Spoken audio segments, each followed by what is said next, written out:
नौजवान लड़का 21-22 साल की लाश पड़ी थी जिसको छुरियां मार के कत्ल किया गया। भतीजा मान गया, भांजा नहीं माना, फिर ये काम मैंने किया सर। कातिल और मकतूल की कहानी में कई मोड़ आते हैं।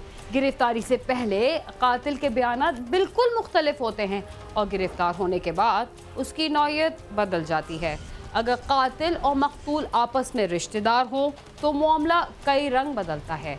कभी वो वारदात को गैरत के नाम पर कत्ल का नाम देकर अपनी जान छुड़ाने की कोशिश करता है और कभी मरे हुए शख्स पर कोई और इल्ज़ाम लगाकर तफ्तीश को ख़राब करने की कोशिश करता है। ऐसे में अगर पुलिस ईमानदारी से तफ्तीश करे तो बहुत सारे ऐसे पेचीदा मामलात हल हो जाते हैं जिनके बारे में आम आदमी सोच भी नहीं सकता।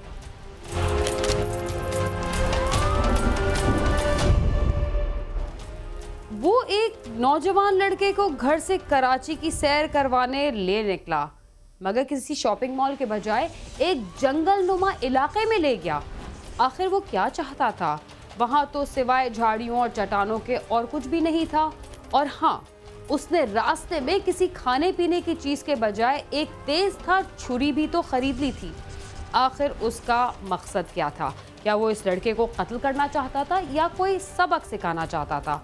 नामालूम कातिल कौन था और उसकी आंखों में खून क्यों उतरा हुआ था? आइए जा।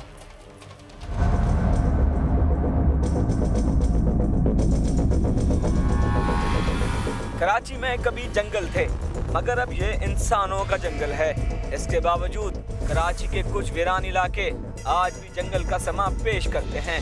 ऐसे ही एक सुनसान इलाके से पुलिस को एक लाश मिली जिसकी कोई शनाख्त नहीं थी। मकतूल को जिस्म के मुख्तलिफ हिस्सों और गर्दन पर छुरियों के वार करके कत्ल किया गया था। लाश की शनाख्त न होने पर उसे ईदी सड़खाने में रख दिया गया था। मौके पे पहुंचे थे कि नौजवान लड़का 21-22 साल की लाश पड़ी थी जिसको छुरियां मार के कत्ल किया गया था। हमने लाश को मौके से उठाया और आगे पीछे तलाश किया, उसकी कोई शनाख्त नहीं मिली, उसकी जेब से कोई चीज़ नहीं मिली, लेकिन कहीं कोई पता नहीं चला। लाश को हमने ईदी में बराए मानतन रखवा दिया। पुलिस मकतूल की शनाख्त के लिए सरगर्दान थी। उसे ना ही कातिल मिल रहा था और ना ही मकतूल की शनाख्त हो पा रही थी। तफ्तीश जारी थी कि इस दौरान कत्ल की वारदात के चंद रोज बाद पुलिस को जाए वक़ुआ से चंद गज के फासले से खून आलूद कपड़े मिले। जब खून आलूद कपड़ों की तलाशी ली गई तो उनकी जेब से एक खाली बटवा मिला, मगर इसके एक खाने से पुलिस को एक सिम भी मिली, जिसके बाद पुलिस को इस केस के हल होने और मकतूल की शनाख्त होने की उम्मीद हो चली थी। 6-7 दिन के बाद हमें एक कमीज़ रोल हुई मिली जिसमें खून के निशान थे। तो उसको जब हमने उसको चेक किया, उसकी तलाशी ली, उसमें से एक बटवा निकला जो कि खाली था, उसमें एक सिम थी। उस सिम को हमने अपने मोबाइल में लगा के उसको ट्रैकिंग की, उसमें से नंबर निकाले। उन नंबरों पे हमने अपने तरीके से कॉल करके हमने शाम 6 बजे तक हम असल मुलज़िम के तक पहुंच गए। हमें शक हो गया।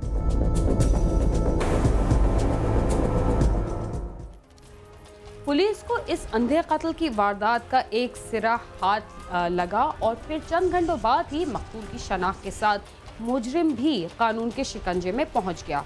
मगर ये सुराग कैसे मिला?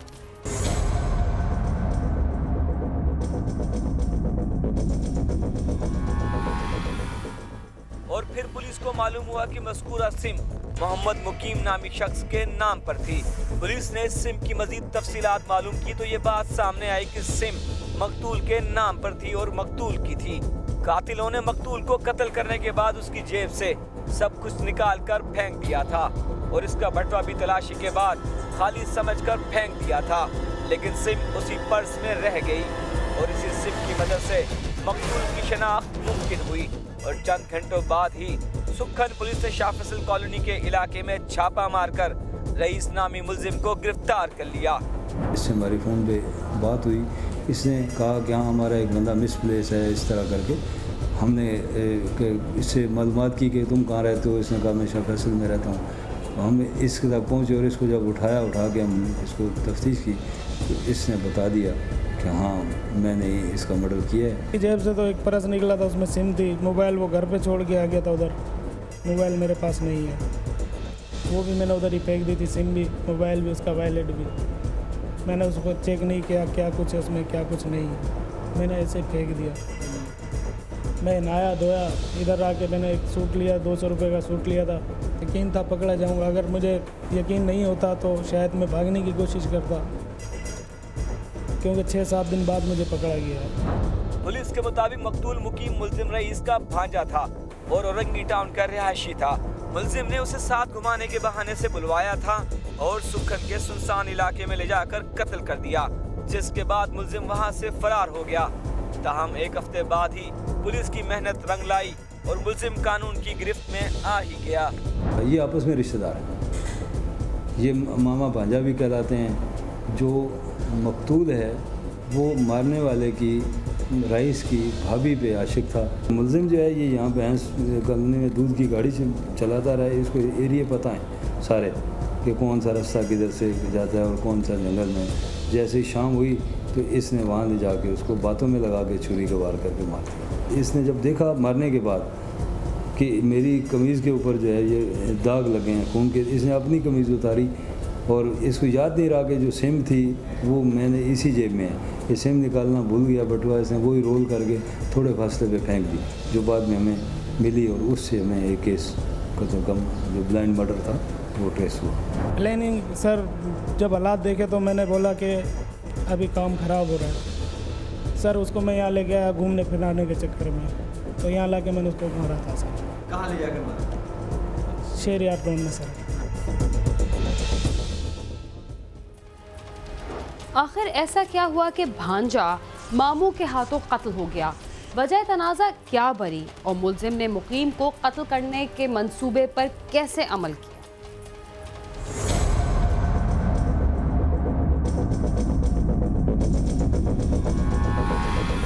मुल्जिम रईस का कहना था कि मकतूल उसका भांजा था। उसने अपने भांजे को क्यों कत्ल किया? इस सवाल के जवाब पर मुल्जिम का कहना था कि रईस उसकी भाभी को तंग किया करता था। उसने और उसके घर वालों ने कई बार मकतूल मुकीम को समझाया, लेकिन वो मान नहीं रहा था, जिस पर उसने तंग आकर मुकीम को कत्ल करने का मंसूबा बनाया और फिर घूमने फिरने के बहाने से उसे अपने पास बुलवाने के बाद कत्ल कर दिया। उधर घर पे ही बैठा रहता था, आकर बेफजूल काम से जब फारिग होता, रात को 11 बजे क्या काम था उसका घर पे आने का, काम से फारिग होता था वहाँ पहुँच जाता था। उसको काम था ना अपने घर पे जाने का, हमारे घर पे तो कोई काम नहीं था। उसको बड़े भाई ने भी मना किया, मैंने भी मना किया, उसका काम था ना मानना, वो नहीं माना। दोनों बंदे आते थे, एक मेरा भतीजा था एक भांजा, भतीजा मान गया, भांजा नहीं माना, फिर ये काम मैंने किया सर। पुलिस का कहना है कि मकतूल मुकीम का काफी अरसे से रईस के घर वालों से इसी बात पर झगड़ा चल रहा था। कत्ल की वारदात के बाद जब पुलिस ने पंजाब में मुकीम उसके घर वालों से राब्ता किया तो उन्होंने भी रईस पर ही शक का इजहार किया था। मुल्जिम का कहना है कि उसने मुकीम के साथ घूमते हुए भैंस कॉलोनी के इलाके से छुरी खरीदी थी, जिसे उसने छुपा लिया था। मुल्जिम का कहना है कि उसने मजबूरी और गैरत में आकर अपने भांजे को कत्ल किया है, लेकिन अब वो अपने किए पर शर्मिंदा है। तकरीबन 8 बजे का टाइम था। उसके बाद सर हम वहाँ खड़े रहे, बातें करते रहे। मैंने उससे पूछा था, अच्छा, मैंने बोला यार तू क्यों कर रहा है? तो सर मेरे को गुस्सा आया, मैंने उसको मारा। कैसे मारा? छुरी से मारा सर जी। मारने के बाद तुमने क्या किया? क्या किया सर, चला गया मैं छोड़ कर। अभी भी सर सही किया? सर अगर शर्मिंदगी महसूस होती तो उसका काम था कि पहले मान जाना। मुझे शर्मिंदगी तब होती वो मान जाता, मैं फिर उसके साथ गलत करता। नहीं सर, तुमने जो किया ठीक किया। जी सर। बाज़ दफ़ा मामूली बातें और शिकायत बड़ी दुश्मनी में तब्दील हो जाती हैं, जिनका नतीजा इंतहाई ख़तरनाक होता है। लिहाजा छोटे छोटे इख्तलाफात को शुरू में ही ख़त्म कर लिया जाए तो बड़ी मुसीबतों से बचा जा सकता है। कैमरामैन सरफराज फारूक के साथ सालिक शाह, समा, कराची। मामूली सी बात को बहाना बनाकर एक नौजवान को कत्ल कर दिया गया। हालांकि ये मामला आसानी से भी हल हो सकता था। क्राइम सीन में वक्त हुआ एक मुख्तसर से वक्फे का, तब तक आप समा के साथ ही रहिए।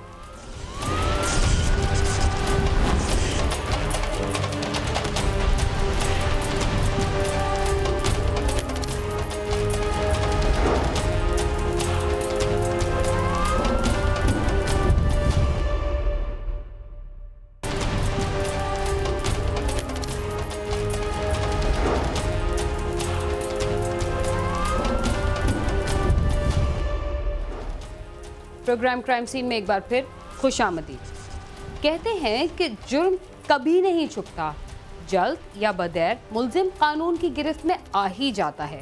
जड़ावाला में 1.5 साल कबल एक खातून को वालिदैन और बेटे समेत मौत के घाट उतार दिया गया था। मकामी पुलिस तो मुलजिमान की तलाश में नाकाम हो गई, मगर CIA फैसलाबाद पुलिस ने असर-ए-नौ तफ्तीश की तो अंधे कत्ल की इस वारदात का सुराग मिल गया। आइए जानते हैं कि चोहरे कत्ल की ये वारदात किस तरह हुई और ये मुअम्मा किस तरह हल हुआ।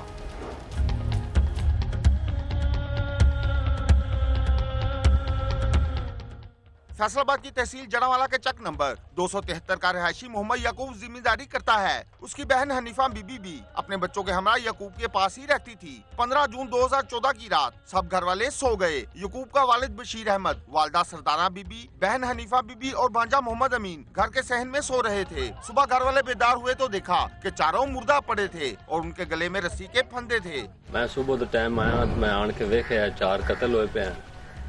2 बंदे तो बहुत ज्यादा मजबूर हैं, दादी ते दादा। 4 अफराद के कत्ल की इतला जंगल की आग की तरह पूरे गांव में फैल गई और लोग वहां जमा हो गए। इतला मिलते ही पुलिस भी मौके पर पहुंच गई। 15वां दिन चढ़ा तो लोगों ने आकर देखा कि चारों के गले जो है वो घूंटे हुए थे और चारों जो है मर चुके थे। उनमें एक बशीर अहमद था जिसकी उम्र 98 साल थी, ज़ईफ़ुल उम्र था, एक टांग से मजबूर था, और दूसरा जो है वो उसकी बीवी थी सरदारा बीबी, उसकी उम्र 92 साल थी, और एक उसकी बेटी थी हफीज़ा बीबी जिसकी उम्र तकरीबन 35 साल थी।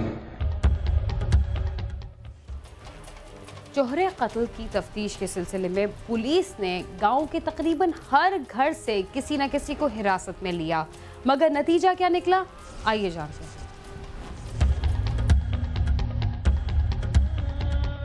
पुलिस ने पोस्टमार्टम के बाद लाशें वर्षा के हवाले कर दी, जिन्हें मकामी कब्रिस्तान में सुपुर्द खाक कर दिया गया। पूरे गांव में खौफ और रास फैल गया और लोगों ने रात को ठीकरी पहरे भी देने शुरू कर दिए। पुलिस ने मोहम्मद यकूब की दरख्वास्त पर गांव के ही रिहायशी मुर्तजा, नासर और आसफ वगैरह के खिलाफ मुकदमा दर्ज करके उन्हें गिरफ्तार करके तफ्तीश शुरू कर दी, मगर तफ्तीश में तीनों मुलजमान बेगुनाह करार पाए। साडे पिंड में जनाब 4 कत्ल हुए सी, जिंदे विच पुलिस ने बहुत ज्यादा बंदे पकड़े ने, लेकिन कातिल नहीं लगा। दिन पर दिन गुजरते गए। वाकये के 7 माह बाद वर्षा ने DIG फैसलाबाद को दरख्वास्त दे दी, जिन्होंने मुकदमे की तफ्तीश CIA के सुपुर्द कर दी। CIA पुलिस की टीम ने मुकदमे की असर-ए-नौ तफ्तीश शुरू कर दी और मुकदमे के मुद्दई मोहम्मद याकूब समेत उसके खानदान के दीगर अफराद को शामिल तफ्तीश कर लिया। पुलिस का शुबा था कि कातिल कोई और नहीं, घर का ही कोई भेदी है।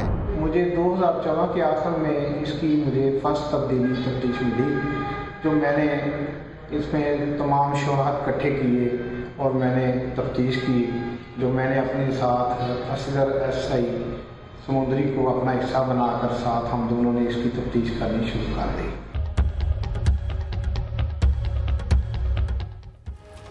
घर को आग लग गई घर के चिराग से। पुलिस का शुबा दुरुस्त निकला। कातिल कौन था और उसने कत्ल क्यों किए, आइए जानते हैं।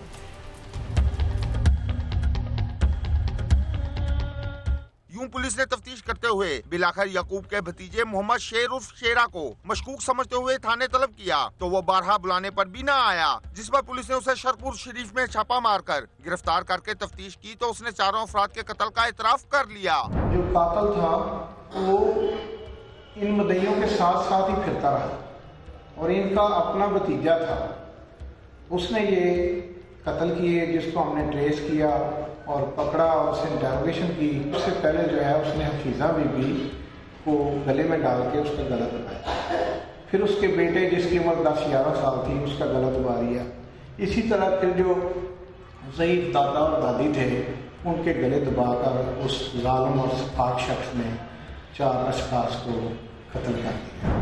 गिरफ्तार मुलजम का कहना है कि उसकी पहली शादी पुप्पो के घर हुई थी, मगर दादा दादी ने न सिर्फ रिश्ता तोड़वा दिया बल्कि जायदाद में से हिस्सा देने से भी इनकार कर दिया, जिस पर वो प्लानिंग के तहत रात के वक्त गांव आया और सहन में सोए हुए दादा दादी, पुप्पो और कजन को रस्सी से फंदा डालकर कत्ल कर दिया और खुद वहां से फरार हो गया और अगले रोज वहां आ गया। मुलजम का ये भी कहना है कि उसकी पुप्पो का किरदार ठीक न था। जायदाद तो दखल की, बाकी नहीं, जो सिरों पारी लंघिया वा उदों मैं कीता वा, क्योंकि वो माहौल ही उन्हें इस तरह का बना लिया सी। उत्थे शराबी आउंदे सी, उत्थे पोडरी आउंदे सी, उत्थे 2 नंबर बंदे, 2 नंबर कुड़ियां, TV CD लगा होना, 2 नंबर वे फिल्म चलती होनी कोल मेरा दादी दादा फुफी सारे आते ही, यानी कि उत्थे जिस रात यानी कि मैं बकूवा किया मेरे आने तो पहला उत्थे नशई यानी कि नशा नुशा करके उठ गया। मकतूलीन के वर्सा और मोहल्लेदारों का इस सिलसिले में क्या कहना है, आइए जानते हैं। मकतूलीन के वर्सा और अहले इलाका का कहना है कि कातिल के खिलाफ सख्त कार्रवाई की जाए जिसने जायदाद के लालच में 4 जिंदगियों का खात्मा कर दिया। ਉਹਨਾਂ ਨੂੰ ਜਿਹੜਾ ਪਿੰਡ ਦੇ ਜਿਹੜਾ ਹੈ ਖੁਦਾ ਵਾਸਤੇ ਦੇ ਕਫਨ ਦਿੱਤੇ ਨੇ ਨਾ ਪੋਸਟਮਾਰਟਮ ਕਰਵਾਏ ਨੇ ਤੇ ਬੜੀ ਬੇਦਰਦੀ ਨਾਲ ਉਹਨਾਂ ਨੂੰ ਮਾਰਿਆ ਇਹਨੇ। ਉਹਨਾਂ ਦੇ ਕਾਤਲਾਂ ਨੂੰ ਕੜੀ ਤੋਂ ਕੜੀ ਸਜ਼ਾ ਮਿਲਣੀ ਚਾਹੀਦੀ ਹੈ। मकतूलीन के वर्सा और अहले इलाका ने वज़ीर आला पंजाब से अपील की है कि मुलज़म को जल्द अज जल्द इबरतनाक इंजाम तक पहुंचाया जाए ताकि आइंदा किसी को ऐसा करने की जुर्रत न हो। कैमरामैन सहर सरफराज और साथी रिपोर्टर नवाज तबस्सुम के साथ आमिर शहजाद, समा, जड़ावाला।